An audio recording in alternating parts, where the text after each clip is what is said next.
വീട്ടിലൊരു പാർട്ടി നടക്കുന്നു, ഇല്ലെങ്കിൽ ഇപ്പം വരുന്നത് നോമ്പ് കാലമാണ്. ഏതൊരു സമയത്താണെങ്കിലും സ്ത്രീകൾക്ക് വളരെ ബുദ്ധിമുട്ടായിട്ടുള്ളൊരു കാര്യമാണ് സ്നാക്സുകൾ ഉണ്ടാക്കുക എന്നുള്ളത്. അത് വളരെ എളുപ്പത്തിൽ എന്താ പറയുക, ഒറ്റ മസാല തന്നെ പല വ്യത്യസ്ത ടേസ്റ്റ് ആക്കാനും അതുപോലെ തന്നെ വളരെ എളുപ്പത്തിൽ ഉണ്ടാക്കാൻ പറ്റിയ നല്ല നല്ല സ്നാക്സുകൾ കാണിച്ചു തരുന്നുണ്ട്. അതുപോലെ തന്നെ വളരെ ഉപകാരപ്രദമായ കുറച്ചധികം നല്ല നല്ല ടിപ്സുകൾ, നമ്മളുടെ എണ്ണ എങ്ങനെ വേസ്റ്റ് ചെയ്യാണ്ട് എല്ലാ ഫ്രൈ ഐറ്റംസും ഒരെണ്ണയിൽ തന്നെ പൊരിക്കാം, എല്ലാം ഈ ഒരു വീഡിയോയിലുണ്ട്. ആരും സ്കിപ്പ് ചെയ്ത് പൂർണ്ണമായിട്ട് കാണുക. സിമ്പിൾ ടിപ്സ് ഈസി ലൈഫിലേക്ക് എല്ലാ കൂട്ടുകാർക്കും സ്വാഗതം. നല്ലൊരു ദിവസം നേർന്നുകൊണ്ട് നമുക്ക് നമ്മുടെ വീഡിയോയിലേക്ക് പോകാം. ആദ്യം ഒരു മസാല ഉണ്ടാക്കുന്നത് കാണിച്ചു തരട്ടെ. ഈ ഒരു സ്പൂണിൻ്റെ അളവാണ് ഞാൻ പറയുന്നത്. 2 ടേബിൾ സ്പൂൺ നമ്മളുടെ ഏലക്ക എടുത്തിട്ടുണ്ട്. പട്ട ഒരു 5 കഷ്ണമാണ് ഈ ഒരു അളവിൽ എടുത്തേക്കുന്നത്. ഈ ഒരു ലീഫ് 3 എണ്ണം എടുത്തിട്ടുണ്ട്. സ്റ്റാർ ഒരു 6 എണ്ണം എടുത്തിട്ടുണ്ട്.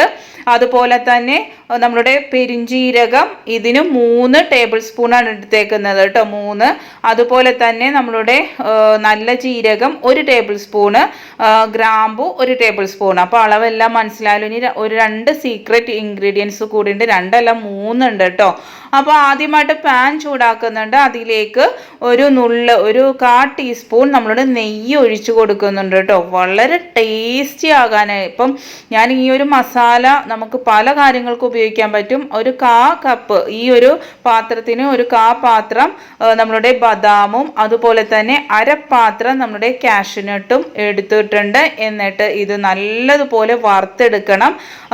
ബേ ലീവ്സ് നമ്മൾ ലാസ്റ്റ് ഇടുള്ളൂ, മസാല ഇടുന്നതിന് ഇട്ട് കഴിഞ്ഞ് ഏറ്റവും അവസാനം മാത്രം. എന്നിട്ട് ഈ മസാലയിലേക്ക് ഈ ഒരു കാഷ്യൂവും ആൽമണ്ടിലേക്കും നമ്മൾ ഈ ഒരു മസാല കൂട്ടുകളെല്ലാം പട്ട ഗ്രാമ്പൂ എല്ലാം നമ്മൾ ഇട്ട് കൊടുത്ത് നല്ലതുപോലെ വറുത്തെടുക്കണം കേട്ടോ. നല്ലൊരു സ്മെല്ലാണ് വരുന്നത്. നമ്മൾ ഈ ഒരു മസാലപ്പൊടി നമുക്ക് ബിരിയാണിയിൽ ഉപയോഗിക്കാം, അതുപോലെ ചിക്കൻ ഫ്രൈ, കബാബുകൾ, അതുപോലെ നമ്മൾ ഫ്രൈ ചെയ്യുന്ന സമൂസ, റോള്, പല പല ടേസ്റ്റ് നമുക്ക് ഇഷ്ടമുണ്ടെങ്കിൽ പല വിധത്തിൽ ഈ ഒരു മസാല ഉപയോഗിക്കാൻ സാധിക്കും കേട്ടോ. ചിക്കൻ കറി സ്പെഷ്യലായിട്ടൊക്കെ ഉണ്ടാക്കുമ്പോൾ നമ്മൾ തേങ്ങാപ്പാലൊക്കെ ഒഴിച്ച് വളരെ ബുദ്ധിമുട്ടി കറി നല്ല ടേസ്റ്റ് ആക്കാനും കുറുകാനൊക്കെ നമ്മൾ തേങ്ങാപ്പാലൊക്കെ പിന്നെ നമ്മളുടെ കശുവണ്ടിയൊക്കെ അരച്ച് ചേർക്കണ്ടേ, അതൊന്നും ചെയ്യാതെ തന്നെ നല്ല ടേസ്റ്റി ആയിട്ട് നമുക്ക് ചിക്കൻ കറി ഉണ്ടാക്കാൻ പറ്റും. പിന്നെ നമ്മൾ ചേർത്തേക്കുന്നത് കല്ലുപ്പാണ് കേട്ടോ. ഒരു 1/4 ടീസ്പൂൺ കല്ലുപ്പ് മാത്രമേ ചേർത്തിട്ടുള്ളൂ. അത് നമ്മളിപ്പം ഇറച്ചിയിൽ എന്ത് ചെയ്യണമെങ്കിൽ ഈ ഒരു കല്ലുപ്പ് ഇട്ട് കഴിഞ്ഞാൽ ആ മസാലയ്ക്ക് നല്ലപോലെ പിടിക്കാൻ സഹായിക്കും.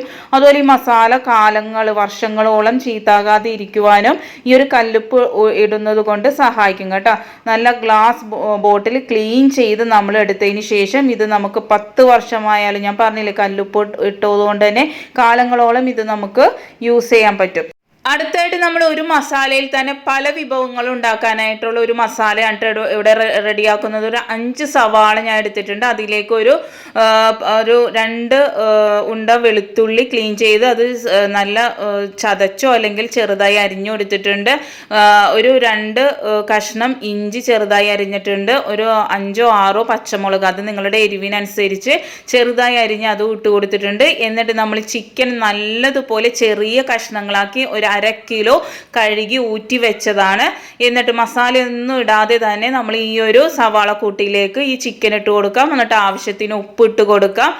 നമ്മൾ ഇങ്ങനെ ചെയ്യുമ്പോൾ എന്ന് വെച്ചാൽ ചിക്കൻ വേകുമ്പോൾ നല്ല ടേസ്റ്റി ആകും. അപ്പം നമ്മളിപ്പോൾ പൊടിച്ച മസാലയാണ് ഞാനിപ്പോൾ ഇട്ട് കൊടുത്തേക്കുന്നത്.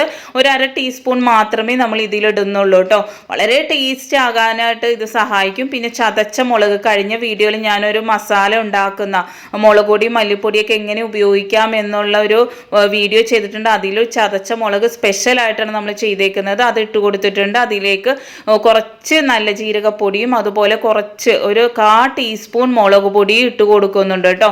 എരിവൊക്കെ നിങ്ങളനുസരിച്ച് വേണം. ഞാനിവിടെ മുളക് പൊടി ഇടുമ്പോൾ ഒരു റെഡ് കളറായിട്ട് കിട്ടുമല്ലോ. അടച്ച് വെച്ച് നമ്മൾ ഇതൊന്ന് നല്ലതുപോലെ വേവിച്ച്, വെള്ളമൊന്നും ഒഴിക്കുന്നില്ല, നമ്മൾ ആ ഒരു എന്താ പറയുക ആ ഇറച്ചിയുടെ വെള്ളത്തിൽ തന്നെ നല്ലപോലെ വെന്ത് കിട്ടും. ആ സമയം കൊണ്ട് നമ്മൾ ഉരുളക്കിഴങ്ങ് വേവിക്കാനായിട്ട് വെച്ചിട്ടുണ്ട്.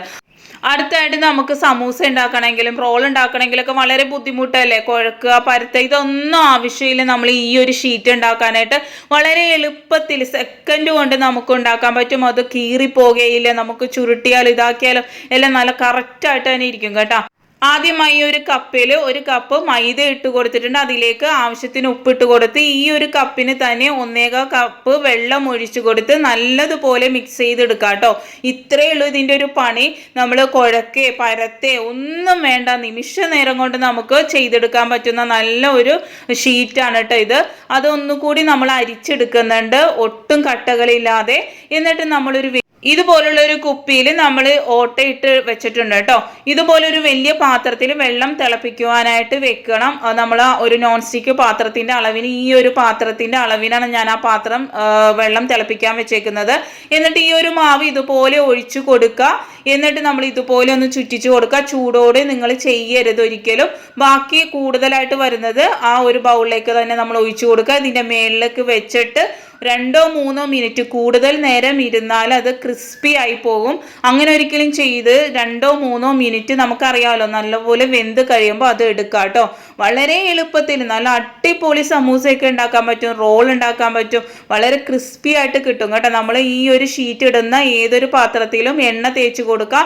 പിന്നെ നമ്മൾ അതിൻ്റെ മേളിലും എണ്ണ തേച്ച് കൊടുത്ത് മാത്രമേ അതിൻ്റെ മേളിൽ വെച്ച് കൊടുക്കാവുള്ളൂ. ഇത് കാലങ്ങളോളം നിങ്ങൾക്ക് ഉപയോഗിക്കണം. നിങ്ങളിപ്പം 30 ദിവസം ഉപയോഗിക്കണമെങ്കിൽ കുറച്ച് കോൺഫ്ലവർ കൂടി അതിൻ്റെ മേളിൽ വിതറിയതിന് ശേഷം ഫ്രിഡ്ജിൽ നിങ്ങൾ ഒരു എയർ ടൈറ്റ് കണ്ടെയ്നറിൽ എടുത്ത് വെച്ചാലും മതി കേട്ടോ.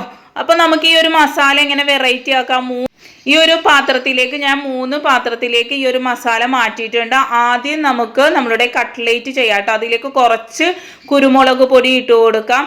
കട്ട്ലേറ്റിന് എപ്പോഴും കുരുമുളക് പൊടിന് വളരെ നല്ല ടേസ്റ്റ് ആണല്ലോ. അതുപോലെ തന്നെ നമുക്ക് അടുത്തതായിട്ട് വേണ്ടത് നമ്മളുടെ സവാള, 2 സവാള ചെറുതായി അരിഞ്ഞെടുത്തിട്ടുണ്ട്. നമ്മൾ ഉരുളക്കിഴങ്ങ് വേവിച്ചെടുത്തിട്ടുണ്ട്. സ്മാഷ് ചെയ്തെടുക്കാൻ നിങ്ങൾ ഈ ഒരു വിദ്യ ചെയ്ത് നോക്കൂ. നമുക്ക് വളരെ എളുപ്പത്തിൽ സ്മാഷ് ചെയ്തെടുക്കാൻ പറ്റും. യാതൊരു ബുദ്ധിമുട്ടുമില്ല. ചൂടോടുകൂടി നിങ്ങൾ ചെയ്യാം. ഇതുപോലുള്ള ചെറിയ ചെറിയ ടിപ്സുകൾ ഉപയോഗിച്ചാൽ നമുക്ക് അടുക്കളയിലെ പണികൾ വളരെ എളുപ്പത്തിൽ ചെയ്യാൻ സാധിക്കും കേട്ടോ. എന്നിട്ട് നല്ലതുപോലെ മിക്സ് ചെയ്തെടുക്കുക കേട്ടോ. നല്ലതുപോലെ മിക്സ് ചെയ്ത് നമ്മൾ ഇതൊരു കട്ട്ലേറ്റിൻ്റെ ഷേപ്പിൽ നമുക്ക് മുട്ടയും ബ്രെഡ് ക്രംസും മുക്കി പൊരിക്കാവുന്നതാണ് കേട്ടോ. വളരെ ടേസ്റ്റിയാണ്. ഇനി അടുത്ത മസാലയിലേക്ക് ഞാൻ ചീസിൻ്റെ ബ്ലോക്ക് എടുത്തിട്ടുണ്ട്. നിങ്ങൾക്ക് ഇഷ്ടമല്ല ചീസെങ്കിൽ സ്കിപ്പ് ചെയ്യാം കേട്ടോ. കുട്ടികൾക്ക് വളരെ ഇഷ്ടമാണല്ലോ ചീസിൻ്റെ ടേസ്റ്റ്, അതുകൊണ്ട് ഞാൻ ചീസ് ഇടുന്നുണ്ട്. നിങ്ങൾക്ക് ഏത് ചീസാണോ ഇഷ്ടം ആ ചീസ് ഇട്ട് കൊടുത്താലും മതി. മൊസല ചീസൊക്കെ ആണെങ്കിലും വളരെ നല്ലതാണ്. അതിലേക്ക് ക്യാബേജും ക്യാരറ്റും അരിഞ്ഞത് ഇട്ട് കൊടുക്കുന്നുണ്ട്. എന്നിട്ട് നല്ലതുപോലെ ഇത് മിക്സ് ചെയ്തെടുക്കുന്നുണ്ട് കേട്ടോ. ഇവിടെ കുട്ടികൾക്ക് വളരെയധികം ചീസ് ഇഷ്ടമുള്ളതുകൊണ്ട് ഈ ഒരു ഷീറ്റും കൂടെ ഞാൻ ചീസും കൂടെ ഇടുന്നുണ്ട് കേട്ടോ. നിങ്ങൾക്ക് വേണമെങ്കിൽ ഇത് സ്കിപ്പ് ചെയ്യാം. ആവശ്യത്തിന് ഉപ്പിട്ട് കൊടുക്കാം. പിന്നെ നിങ്ങൾക്ക് ടൊമാറ്റോ സോസാണ് ഇഷ്ടമെങ്കിൽ അത് ഇട്ട് കൊടുക്കാം. അല്ലെങ്കിൽ സെസ്വാൻ സോസ് ഉണ്ടെങ്കിലും വളരെ ടേസ്റ്റിയാണ് കേട്ടോ. എന്നിട്ട് നല്ലതുപോലെ മിക്സ് ചെയ്തെടുക്കാം. നമ്മൾ ഈ ഒരു ഷീറ്റ് ചെയ്തെടുത്തിട്ടുണ്ട്. അതിലേക്ക് നമുക്ക് ആദ്യം റോൾ ഉണ്ടാക്കി കാണിച്ചു തരാം കേട്ടോ. വളരെ സിമ്പിളായിട്ട് വളരെ എളുപ്പത്തിൽ നമുക്ക് റോൾ ഉണ്ടാക്കി എടുക്കാനായിട്ട് സാധിക്കും. റോള് വളരെ വലിയ നീട്ടത്തിലാണ് നിങ്ങൾ ഉണ്ടാക്കാൻ ഉദ്ദേശിക്കുന്നതെങ്കിൽ നിങ്ങളുടെ ആ ഫില്ലിങ് നീളെ വെച്ച് കൊടുക്കുക. ഇവിടെ ഇതുപോലെയാണ് ഇഷ്ടം, അതുകൊണ്ടാണ് ഞാൻ ഇങ്ങനെ ചെറിയ രീതിയിൽ റോള് ചുറ്റി എടുക്കുന്നത് കേട്ടോ. നീളനായിട്ടാണെങ്കിൽ നിങ്ങൾ ആ ഫില്ലിങ് നീളനെ വെച്ച് കൊടുത്താൽ മതി. ഇതുപോലെ മടക്കി നമ്മളുടെ മൈദ മാവ് ഇതുപോലെ ഒട്ടിച്ചു കൊടുത്താൽ മതി. അടിപൊളി റോള് റെഡിയാണ്. അടുത്തായിട്ട് സമൂസയുടെ ഫില്ലിങ്ങിലേക്ക് ആ ഒരു ചിക്കൻ്റെ മസാലയിലേക്ക് കുറച്ച് ക്യാരറ്റ് ഇട്ട് കൊടുക്കുന്നുണ്ട്. നിങ്ങൾ ഒരിക്കലും വിചാരിക്കേണ്ട ഈ ഒരൊറ്റ മസാലൻ്റെ ടേസ്റ്റ് ആണെന്ന്. വെറൈറ്റി ടേസ്റ്റുകളാണ് തന്നെ വന്നത്. കുറച്ച് കുരുമുളക് പൊടി ഇട്ട് കൊടുക്കുന്നുണ്ട്. പെരി ഉണ്ടെങ്കിൽ നിങ്ങൾ ഇട്ട് കൊടുക്കുക കേട്ടോ. എന്നിട്ട് നമ്മൾ ഇത് നല്ലതുപോലെ മിക്സ് ചെയ്ത് കൊടുക്കാം. ഇല്ലെങ്കിൽ പെരി ഇല്ലെങ്കിൽ നിങ്ങൾ നല്ല ജീരകം പൊടിച്ചതോ അല്ലെങ്കിൽ കസ്തൂർ മേത്തി എന്തെങ്കിലും നിങ്ങൾ ഉപയോഗിച്ചാൽ മതി. എന്നിട്ട് സമൂസക്ക് നമ്മൾ ഒരു ഷീറ്റ് 2ആയി കഷ്ണിച്ചതിന് ശേഷം ഇതുപോലെ സമൂസ നമുക്ക് മടക്കിയെടുക്കാവുന്നതാണ്. വളരെ എളുപ്പത്തിൽ വളരെ സിമ്പിളായിട്ട് നമ്മൾ കുഴക്കണ്ടേ പരത്തണ്ടേ യാതൊരു കാര്യമില്ലാതെ തന്നെ വളരെ എളുപ്പത്തിൽ നമുക്ക് സമൂസ ഉണ്ടാക്കി എടുക്കാനായിട്ട് സാധിക്കും. കുട്ടികൾക്കാണെങ്കിൽ കൂടി ഇത് ചെയ്തെടുക്കാനായിട്ട് വളരെ എളുപ്പമാണ് കേട്ടോ. ഈ ഒരു ഷീറ്റ് ഉണ്ടാക്കാനാണെങ്കിലും വളരെ എളുപ്പമാണ്. അതുപോലെ സമൂസ ഉണ്ടാക്കാനാണെങ്കിൽ ഇതുപോലെ ഒട്ടിച്ചു കൊടുക്കുക. നമ്മൾ മൈദയുടെ ആ ഒരു വെള്ളം തന്നെയാണ് ഉപയോഗിക്കുന്നത്. നല്ല പെർഫെക്റ്റ് ആയിട്ട് നല്ല സമൂസ കിട്ടിയിട്ടുണ്ട്. എണ്ണയൊന്നും കുടിക്കാതെ നമ്മൾ ഷീറ്റ് മേടിച്ച് ഉണ്ടാക്കുന്ന സമൂസ പോലെ തന്നെ പൊരിച്ച് കഴിയുമ്പോൾ നമുക്ക് കിട്ടുന്നതാണ്. ഇത് കീറിപ്പോകോ പൊട്ടിപ്പോകോ അങ്ങനെ ഒരു ടെൻഷനും വേണ്ട. നല്ല പെർഫെക്റ്റ് ആണ് കേട്ടോ. എല്ലാവരും മസ്റ്റായിട്ടും ചെയ്ത് നോക്കേണ്ടതാണ്. വളരെ എളുപ്പത്തിൽ നമുക്ക് നോമ്പ് സമയങ്ങളിൽ വളരെ ബുദ്ധിമുട്ടായിട്ടുള്ള കാര്യങ്ങളാണ് നമ്മളെ ഇബാദത്തുകളും നമ്മളുടെ കുറേ കാര്യങ്ങൾ, അല്ലെങ്കിൽ ഒരു പാർട്ടി നടക്കുമ്പോഴാണെങ്കിലും നമുക്ക് വളരെ ബുദ്ധിമുട്ടാണ് ഇതുപോലുള്ള വെറൈറ്റി സ്നാക്സുകൾ ഉണ്ടാക്കുക എന്ന് പറയുന്നത്. ഇത് ഒറ്റയടിക്ക് തന്നെ നമുക്ക് വളരെ വ്യത്യസ്തമായ ടേസ്റ്റിന് വളരെ വ്യത്യസ്തതയുള്ള നല്ല സ്നാക്സുകളാണ് ഞാൻ കാണിച്ചു തന്നിരിക്കുന്നത്. നിങ്ങൾ ഒരു മസാല തന്നെയെന്ന് വിചാരിക്കേണ്ട, പല ടേസ്റ്റുകളാണ് വരുന്നത്. റോളിനാണെങ്കിൽ ചീസിൻ്റെ സെസ്വാൻ സോസിൻ്റെ ഒക്കെ ഒരു വെറൈറ്റി ടേസ്റ്റ് ഉണ്ട്. അതുപോലെ തന്നെ നമ്മളുടെ സമൂസയിലാണെങ്കിലും പെരിയുടെ ഒക്കെ ഒരു ടേസ്റ്റും ഒക്കെ ആയിട്ട് നല്ല കിടിലനായിട്ടുണ്ട്. കണ്ടില്ലേ, നമ്മൾ ഹൈ ഫ്ലെയിമിലിട്ടിട്ട് വേണം ഇത് പൊരിച്ചെടുക്കാനായിട്ട്. ഉള്ളിലെല്ലാ ഫില്ലിങ്സും എന്താണ് വെന്തതാണ്. പിന്നെ നമ്മളെ പച്ചക്കറി ആണെങ്കിൽ അതത്ര വെന്ത് പോകുന്നതിനേക്കാളും ക്രഞ്ചി ആയിട്ട് കഴിക്കുന്നതല്ലേ നല്ലത്. ലോ ഫ്ലെയിമിലിട്ട് കഴിഞ്ഞാൽ എണ്ണ കുടിക്കാൻ ചാൻസ് ഉണ്ട്. അതുകൊണ്ട് ഹൈ ഫ്ലെയിമിലിട്ട് തന്നെ ഇത് ഫ്രൈ ചെയ്തെടുക്കാനായിട്ട് നിങ്ങൾ ശ്രമിക്കുക കേട്ടോ. ഒരിക്കലും ലോ ഫ്ലെയിമിൽ ഇടരുത്. നമ്മളെല്ലാം ഫ്രൈ ചെയ്തെടുക്കുന്നുണ്ട് കേട്ടോ. ഒരു പാർട്ടിയൊക്കെ നടക്കണമെങ്കിൽ വളരെ സിമ്പിളായിട്ട് നമുക്ക് ചെയ്തെടുക്കാൻ പറ്റിയ നല്ല അടിപൊളി ടിപ്സുകളാണ്. കണ്ടില്ലേ, നല്ല പെർഫെക്റ്റ് ആയിട്ട് കിട്ടിയിട്ടുണ്ട്. വളരെ ടേസ്റ്റി ആയിരുന്നു. നമ്മൾ കടയിൽ നിന്നും ഷീറ്റ് മേടിച്ച് ഉണ്ടാക്കുന്നതിനേക്കാളും ടേസ്റ്റ് ആയിട്ട് നമ്മൾ കുഴച്ച് പരുത്തി ഉണ്ടാക്കുന്ന ആ ഒരു സമൂസയുടെയൊക്കെ ടേസ്റ്റില്ല അതുപോലെ ഉണ്ടായിരുന്നു. നമ്മൾ പിന്നെ ഉപയോഗിച്ച എണ്ണ പിന്നെ നമുക്ക് എങ്ങനെ റീയൂസ് ചെയ്യാം എന്ന് നോക്കാം കേട്ടോ. ഒരു ടേബിൾ സ്പൂൺ കോൺഫ്ലവർ പൊടി എടുത്തിട്ടുണ്ട്. നമ്മളിപ്പം ഉന്നക്കായ പൊരിച്ചു, കട്ട്ലേറ്റ് പൊരിച്ചു, നമുക്ക് വേറെ ഒന്നും അതിൽ ചെയ്യാൻ പറ്റില്ല. പക്ഷെ ഇതുപോലെ ചെയ്താലും നിങ്ങൾക്ക് പിന്നെയും പൊരിക്കാനായിട്ട് സാധിക്കും. അതിലേക്ക് കുറച്ച് വെള്ളം ഒഴിച്ചു കൊടുത്തതിന് ശേഷം നല്ലതുപോലെ മിക്സ് ചെയ്ത് ഈ ഒരു കരട് കിടക്കുന്ന ആ ഒരു എണ്ണയിൽ, ഇപ്പം നമുക്ക് മധുരം പൊരിക്കണമെങ്കിൽ ഈ ഒരു എണ്ണയിലേക്ക് ഈ ഒരു മിശ്രിതം ഒഴിച്ചു കൊടുക്കാം കേട്ടോ.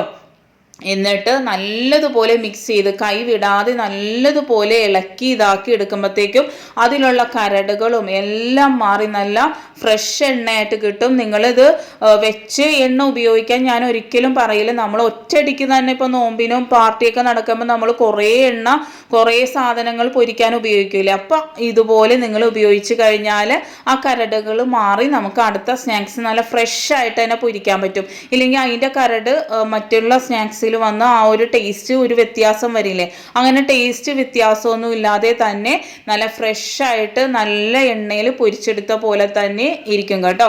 എല്ലാവരും മസ്റ്റായിട്ടും ട്രൈ ചെയ്ത് നോക്കുക. ഈ പറഞ്ഞ കാര്യങ്ങളെല്ലാം. അടുത്തായിട്ട് നമ്മൾ മല്ലിയില നമ്മൾ എന്നും മേടിച്ചാലും ചീഞ്ഞു പോകും അല്ലേ.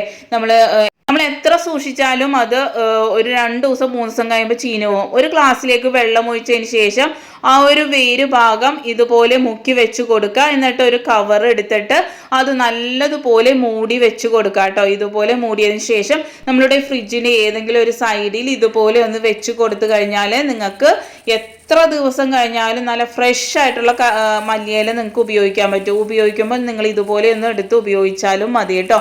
അപ്പോൾ ഇഷ്ടപ്പെടുകയാണെങ്കിൽ ലൈക്ക് ഇടാനും കമൻറ്റ് ചെയ്യാനും ഷെയർ ചെയ്യാനൊന്നും മറക്കരുത്. നെക്സ്റ്റ് ടൈം നല്ലൊരു വീഡിയോയുമായി വരാം.